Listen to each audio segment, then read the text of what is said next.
Prelude at the theatre manager you two, who oft a helping hand have lent in need and tribulation. Come, let me know your expectation of this, our enterprise in German land. I wish the crowd to feel itself well treated, especially since it lives and lets me live.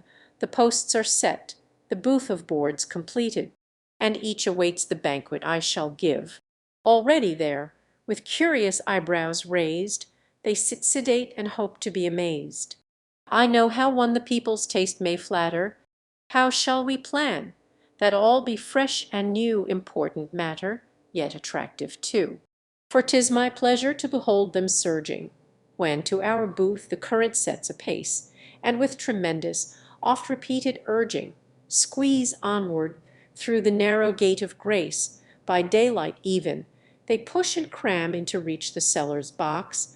The half are coarse, the half are cold.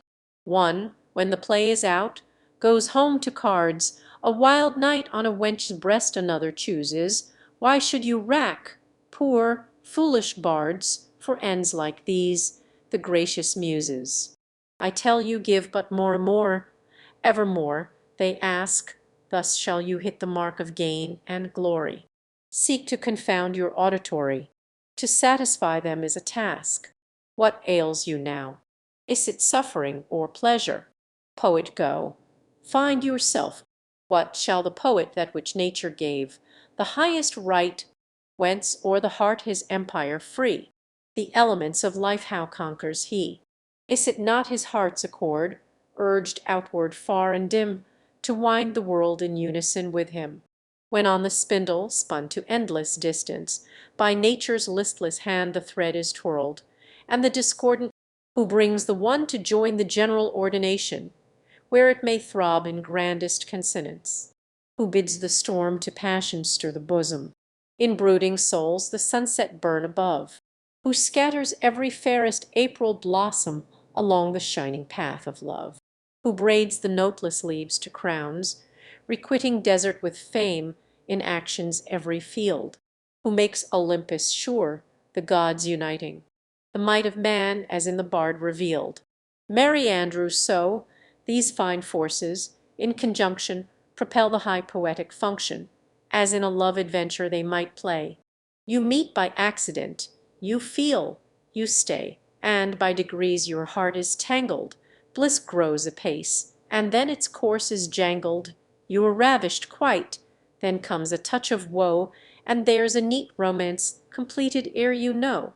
Let us then such a drama give.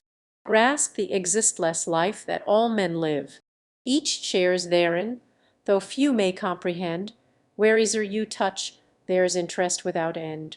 In motley pictures little light, much error, and of truth a glimmering might. Thus the best beverage is supplied, whence all the world is cheered and edified.